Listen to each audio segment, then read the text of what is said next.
Selamat datang kembali di pembahasan mendalam kita. Hari ini kita bakal benar-benar ngebongkar salah satu ide paling dasar, ya, dan mungkin paling sering disalahpahami juga dalam teori permainan, equilibrium Nash. Nash equilibrium. Iya, ini fundamental banget. Sumber utama kita bab 4 dari buku Mastering Game Theory.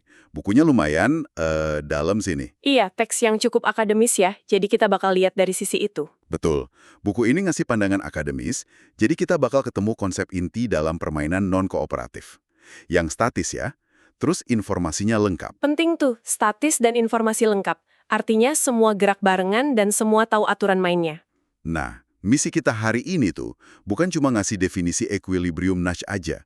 Kita pengen benar-benar ngerti gitu, intuisinya gimana, kenapa sih konsep ini bisa revolusioner banget. Hubungannya sama ide lain kayak, dominasi strategi dari bab 2 buku ini. Oke.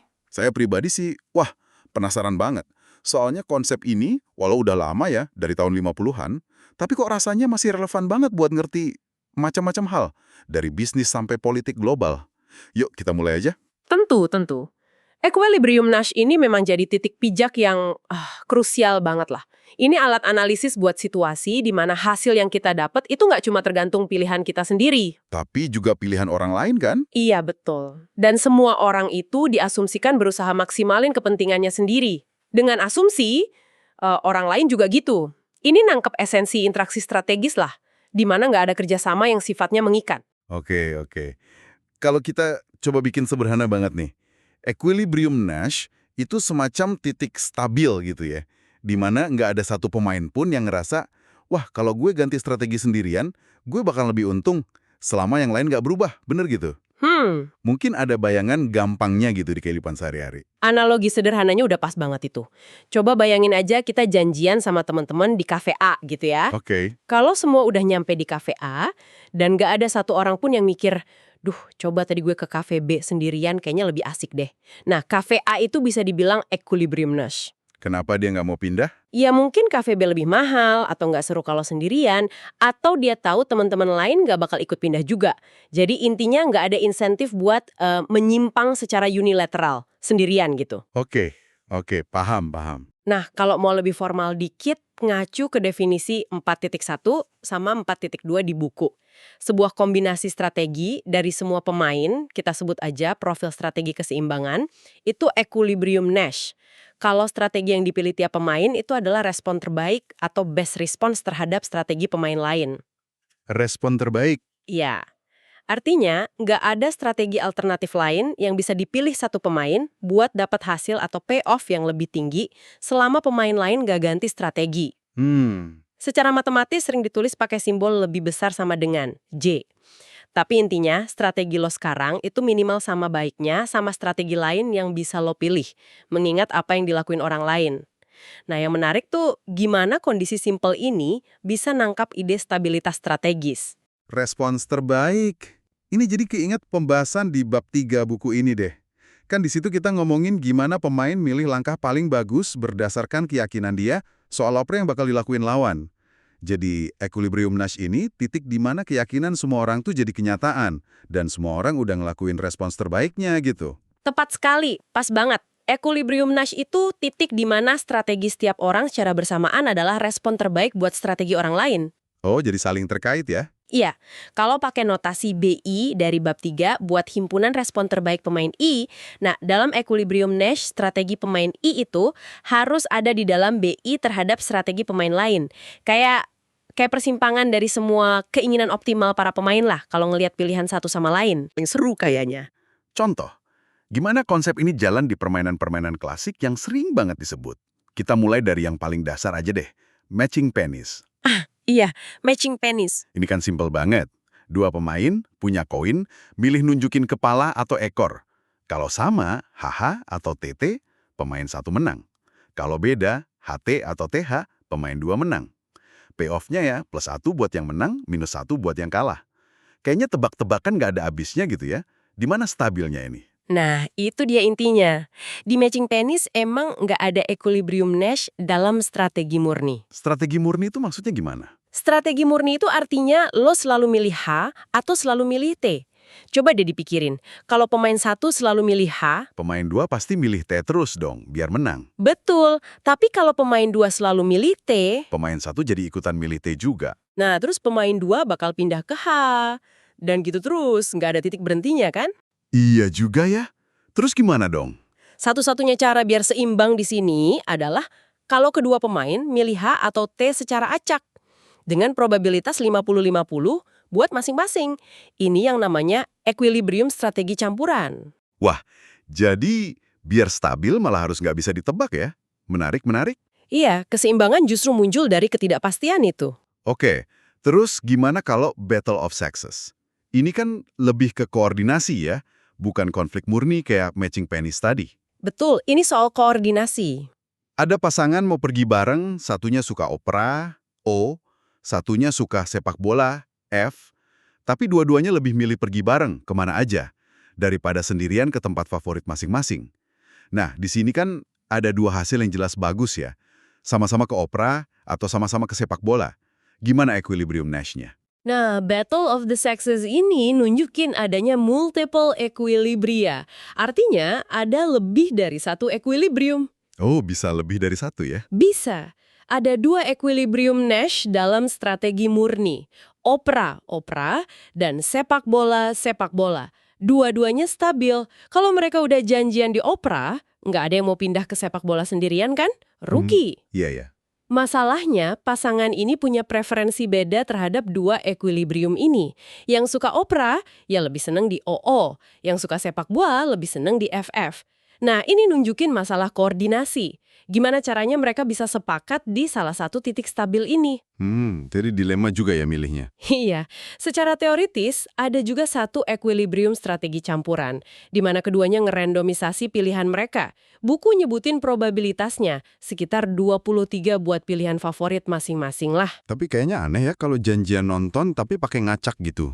Memang, dan lagi equilibrium campuran ini ngasih payoff yang lebih rendah buat keduanya dibanding kalau mereka berhasil koordinasi di salah satu pilihan murni. Jadi, ya ini nunjukin tantangan koordinasi. Oke. Punya banyak pilihan keseimbangan pun bisa jadi masalah ya ternyata, karena harus milih salah satu. Sekarang kita bahas yang paling terkenal nih, mungkin karena paling paradoks. Prisoner's Dilemma. Ini dia, klasik. Dua tersangka ditangkap, diinterogasi pisah. Bisa ngaku, D, atau diam, C. Kalau dua-duanya diam, hukumannya ringan. Tapi kalau satu ngaku, satunya diam, yang ngaku bebas, yang diam kena hukuman berat. Kalau dua-duanya ngaku, hukumannya sedang. Hasil terbaik bareng-bareng kan kalau keduanya diam. Tapi apa kata equilibrium Nash? Nah, ini contoh paling jelas soal konflik antara rasionalitas individu sama hasil kolektif. Satu-satunya equilibrium Nash di Prisoner's Dilemma itu ngaku-ngaku. Kok bisa? Padahal kan sama-sama diam lebih enak buat berdua. Coba kita lihat dari sudut pandang satu tahanan ya. Kalau dia mikir temennya bakal diam, C, pilihan terbaik dia apa? Ngaku dong, biar bebas. Oh iya, bener. Terus, kalau dia mikir temennya bakal ngaku, D, pilihan terbaik dia apa? Ya tetap ngaku, D, biar nggak kena hukuman paling berat. Wah, iya juga. Jadi, apapun pilihan temennya, lebih baik ngaku ya? Betul. Jadi apapun yang dilakuin rekannya, ngaku itu strategi terbaik secara individu. Ini namanya strategi dominan. Nah, karena kedua tahanan diasumsikan rasional dan mikirnya sama, ya dua-duanya bakal ngaku. Ini nih yang suka bikin bingung. Mereka kan sama-sama tahu kalau diam-diam itu lebih baik daripada ngaku-ngaku. Tapi karena ngejar untung sendiri dan nggak bisa percaya satu sama lain, malah berakhir di hasil yang lebih jelek buat keduanya. Jadi, equilibrium Nash nggak selalu ngasilin yang terbaik secara keseluruhan dong. Tepat, itu poin penting banget. Equilibrium Nash itu cuma ngejamin stabilitas strategis, bukan efisiensi atau kebaikan kolektif. Hasil diam-diam itu emang Pareto superior, artinya minimal satu orang lebih baik dan nggak ada yang lebih buruk dibanding ngaku-ngaku. Tapi hasil itu nggak stabil. Nggak stabil gimana maksudnya? Selalu ada godaan buat satu orang buat ngaku demi keuntungan pribadi kan. Kalau temennya diam, dia bisa bebas kalau ngaku. Nah, paradoks inilah yang bikin Prisoner's Dilemma itu kuat banget buat ngejelasin macam-macam situasi. Dari perang harga antar perusahaan, sampai ya perlombaan senjata antar negara. Dalam juga ya implikasinya. Oke, satu lagi deh, contoh klasik. Game of Chicken. Oke, chicken game. Dua mobil ngebut hadap-hadapan di jalur sempit. Masing-masing bisa belok, swerve, atau lurus, go straight. Kalau dua-duanya lurus, tabrakan fatal. Kalau satu belok, satu lurus, yang belok dianggap pengecut, yang lurus dianggap pemberani. Kalau dua-duanya belok, ya oke lah, tapi nggak sekeren jadi pemberani. Gimana keseimbangannya di sini? Nah, Game of Chicken ini model anti koordinasi. Ada dua equilibrium Nash dalam strategi murni. Lurus, belok, dan belok, lurus. Jadi salah satu harus ngalah ya? Iya. Di kedua skenario ini, nggak ada yang mau ganti pilihan.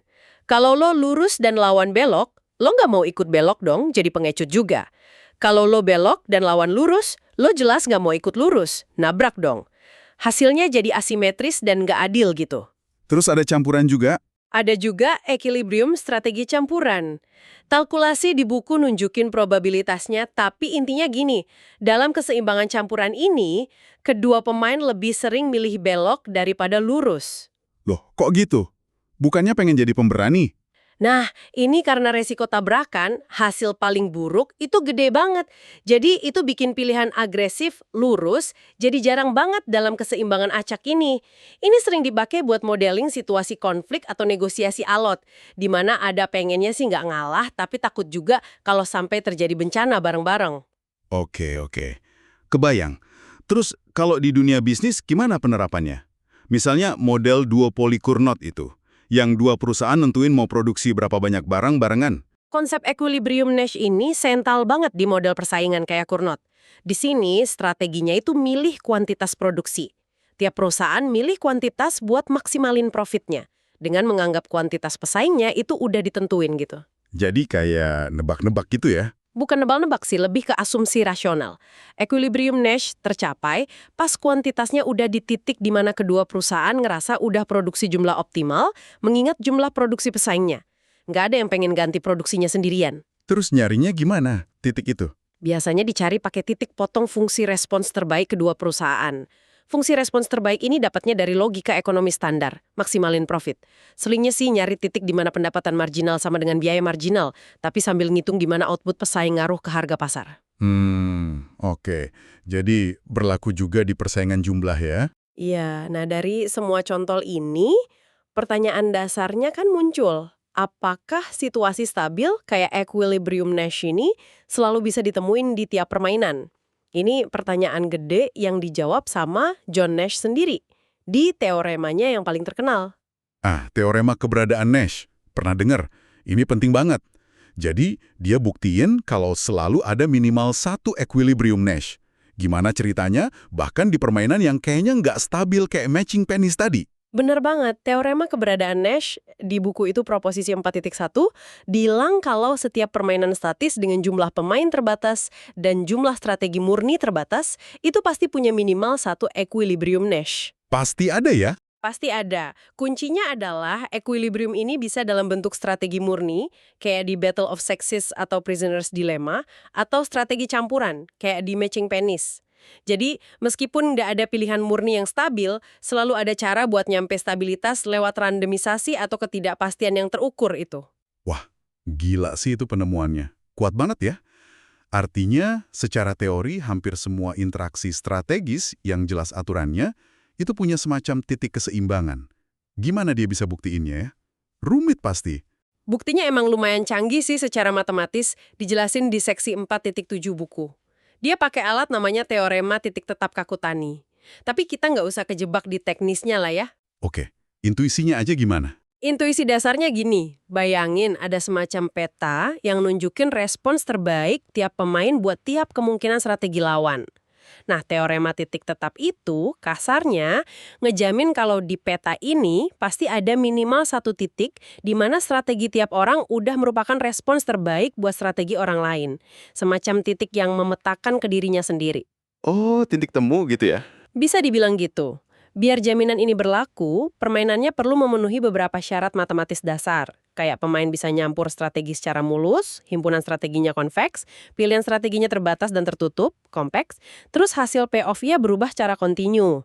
Nah, perluasan ke strategi campuran itu mastiin syarat ini terpenuhi buat permainan terbatas. Yang paling penting buat kita sih kesimpulannya, stabilitas strategis itu dalam satu bentuk atau lainnya adalah fitur bawaan dari permainan-permainan ini. Oh, oke. Paham. Jadi selalu ada entah murni atau campuran. Selain equilibrium Nash standar, ada juga konsep yang sedikit lebih ketat. Equilibrium Nash tegas, strict Nash equilibrium.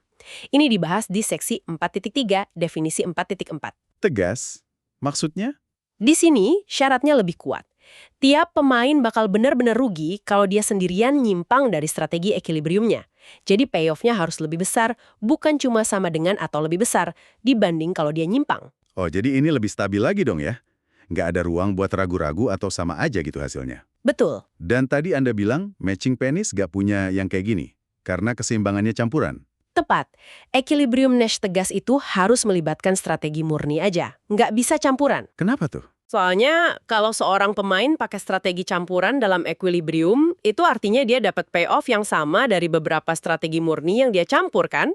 Iya. Nah, kalau gitu, dia bisa aja pindah ke salah satu strategi murni itu tanpa rugi, payoff-nya tetap sama. Ini ngelanggar syarat lebih besar dari equilibrium Nash tegas. Makanya, nggak semua permainan punya equilibrium Nash tegas. Matching penis contohnya. Bahkan, di permainan yang punya beberapa NE murni, mungkin cuma sebagian yang tegas. Ada contohnya di buku, contoh 4.4. Oke, jadi ada level-level kestabilan juga ya? Bisa dibilang gitu. Nah sekarang, mari kita sambungin equilibrium Nash sama konsep dominasi strategi yang kita bahas di bab 2. Gimana nih hubungan keduanya? Sama aja nggak sih? Iya, ini penting nih. Kadang suka ketuker. Nggak sama, tapi berkaitan erat. Pertama, kita lihat strategi yang terdominasi kuat. Ini strategi yang payah banget lah, selalu kalah, selalu ngasih hasil lebih jelek dari strategi lain, apapun yang dilakukan lawan. Yang nggak mungkin dipilih pemain rasional ya? Betul, nah hubungannya sama NI, equilibrium Nash itu nggak akan pernah melibatkan pemain yang pakai strategi terdominasi kuat. Kalau kita buang semua strategi terdominasi kuat secara iteratif, proses ISDS, itu equilibrium Nash yang asli pasti masih ada di antara strategi yang sisa. Itu proposisi 4.3. Jadi ISDS bisa bantu nyederhanain permainan buat nyari NI. Oke, itu buat yang dominasi kuat. Kalau yang lemah gimana? Nah, kedua, strategi yang terdominasi lemah. Ini strategi yang hasilnya nggak pernah lebih baik dari strategi lain. Dan minimal dalam satu skenario lawan, hasilnya lebih jelek. Hubungannya lebih licin nih. Licin gimana? Gini, kalau kita lakuin eliminasi iteratif strategi terdominasi lemah, IEWDS, profil strategi yang bertahan memang merupakan equilibrium Nash. Itu proposisi 4.4. Tapi, nggak semua equilibrium Nash bisa ditemuin pakai cara ini. Soalnya, urutan eliminasinya bisa ngaruh ke hasil akhir. Wah, rumit juga ya. Iya, dan lagi, sebuah equilibrium Nash bisa aja melibatkan strategi yang terdominasi lemah. Jadi, hubungan NS sama dominasi lemah itu nggak sekokoh sama dominasi kuat. Terus ada lagi. Terakhir, kalau ada situasi di mana strategi tiap pemain itu mendominasi lemah semua strategi alternatifnya, ini equilibrium dominan lemah, definisi 2.3. Nah, profil strategi itu pasti equilibrium Nash. Itu proposisi 4.2. Contohnya ya Prisoner's Dilemma tadi. Ngaku kan mendominasi lemah, diam buat kedua pemain. Oke. Jadi dominasi, terutama yang kuat, bisa jadi alat bantu lah ya buat nyaring strategi sebelum nyari equilibrium Nash. Tapi NI itu konsep yang lebih umum dan dasar, karena nggak semua permainan punya strategi dominan. Kita punya beberapa kacamata analisis nih jadinya. Bener banget. Dan ketika kita punya lebih dari satu equilibrium Nash, kayak di Battle of Sexes atau Game of Chicken tadi, teori permainan juga nyoba jawab gimana pemain bakal milih di antara itu. Nah, iya tuh. Gimana caranya? Salah satu idenya yang disebutin di seksi 4.5 itu konsep dominasi risiko, risk dominance dari Harsani dan Selton. Secara intuisi, ini nyoba identifikasi equilibrium mana yang lebih aman atau kurang berisiko kalau kita nggak yakin 100% apa yang bakal dilakuin lawan. Lebih aman gimana maksudnya? Dia ngebandingin potensi kerugian kalau terjadi salah koordinasi di sekitar masing-masing equilibrium. Equilibrium mana yang kalau sampai salah tebak, ruginya nggak terlalu parah. Kita nggak usah masuk ke hitungannya deh, tapi ini contoh gimana teori permainan nyoba menyempurnakan atau refine konsep equilibrium Nash buat dapat prediksi yang lebih tajam di situasi tertentu. Oke, jadi ada cara buat milih juga ya, meskipun rumit. Ada, salah satunya itu. Baik, mari tidak coba tarik benang merahnya nih dari diskusi kita. Kita udah bahas equilibrium Nash sebagai kondisi tanpa penyesalan unilateral, di mana strategi tiap orang itu udah jadi respons terbaik terhadap strategi orang lain. Ini inti dari stabilitas dalam interaksi strategis. Iya, kondisi di mana nggak ada yang mau pindah sendirian. Kita lihat di mana konsep ini ngejelasin hasil di macam-macam permainan. Kadang butuh ngacak, matching penis. Kadang ada banyak titik stabil tapi susah koordinasi, battle of sexes. Kadang rasionalitas individu malah ngejebak semua di hasil jelek, prisoner's dilemma. Dan kadang nerminin ketegangan antara nekat dan hati-hati, game of chicken. Terus, penemuan Nash bahwa minimal satu equilibrium, entah murni atau campuran, itu selalu ada. Wah, itu fundamental banget sih. Kita juga bedain sama equilibrium Nash tegas yang lebih kuat, dan lihat hubungannya sama dominasi strategi yang berguna, tapi nggak sama persis. Sangat penting buat digarisbawahi ya, equilibrium Nash ini fondasi yang luar biasa pengaruhnya, terutama buat analisis permainan statis dengan informasi lengkap. Tapi seperti yang kelihatan dari struktur buku Mastering Game Theory ini, dunia nyata seringkali lebih kompleks kan? Iya, nggak sesimpel itu biasanya. Gimana kalau permainannya berurutan? Langkah sekarang ngaruh ke pilihan masa depan. Gimana kalau kita nggak tahu persis payoff lawan, atau bahkan dia itu tipe pemain kayak gimana? Atau kalau interaksinya di populasi gede yang berevolusi gitu. Nah, itu pertanyaan bagus semua. Gimana jawabnya? Buat jawab itu, teori permainan udah ngembangin konsep-konsep lanjutan. Sering disebut penyempurnaan atau refinements dari equilibrium Nash. Buku ini bahas beberapa di bab-bab selanjutnya. Ada equilibrium sempurna subgame buat permainan dinamis, equilibrium Nash Bayesian buat informasi nggak lengkap, strategi stabil evolusioner buat konteks populasi, dan lainnya. Wah, banyak ya lanjutannya. Banyak. Ini nunjukin kalau equilibrium Nash itu titik awal yang penting banget, tapi bukan akhir dari analisis strategis yang mendalam. Masih banyak lapisan kompleksitasnya. Oke, sebagai pemikiran penutup nih buat Anda yang dengerin, setelah dengar soal equilibrium Nash ini, coba deh perhatiin interaksi di sekitar Anda. Mungkin negosiasi gaji, keputusan tim di kantor, persaingan antar teman, atau bahkan dinamika keluarga. Apakah Anda ngelihat pola di mana orang-orang tuh kayak kejebak dalam suatu keseimbangan, di mana nggak ada yang mau gerak karena takut rugi kalau cuma dia yang berubah? Atau sebaliknya, ada ngerasa faktor lain kayak komunikasi, kepercayaan, emosi, norma sosial, atau bahkan salah hitung seringkali lebih dominan dan bikin prediksi equilibrium Nash jadi meleset. Di mana sih batas antara rasionalitas strategis sama kompleksitas manusiawi kita dalam interaksi sehari-hari? Pertanyaan yang menarik buat direnungkan itu. Terima kasih sudah menyimak pembahasan mendalam kita kali ini. Sampai jumpa di kesempatan berikutnya.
Oke, sebagai pemikiran penutup nih buat Anda yang dengerin, setelah dengar soal equilibrium nasi ini, coba deh perhatiin interaksi di sekitar Anda.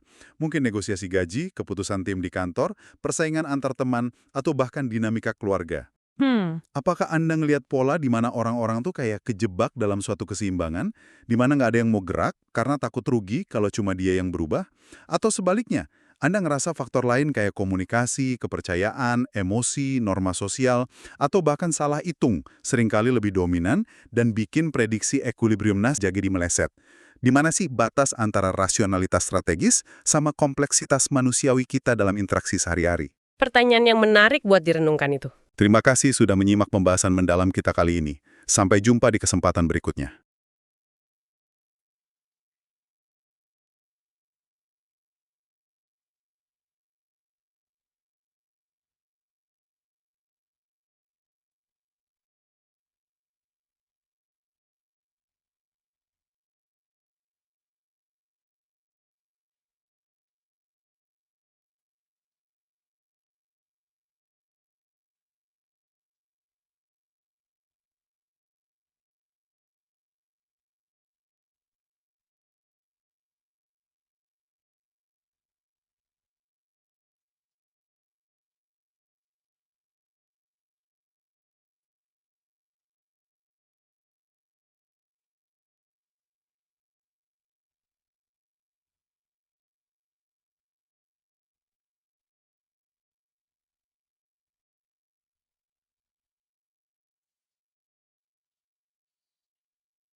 Oke,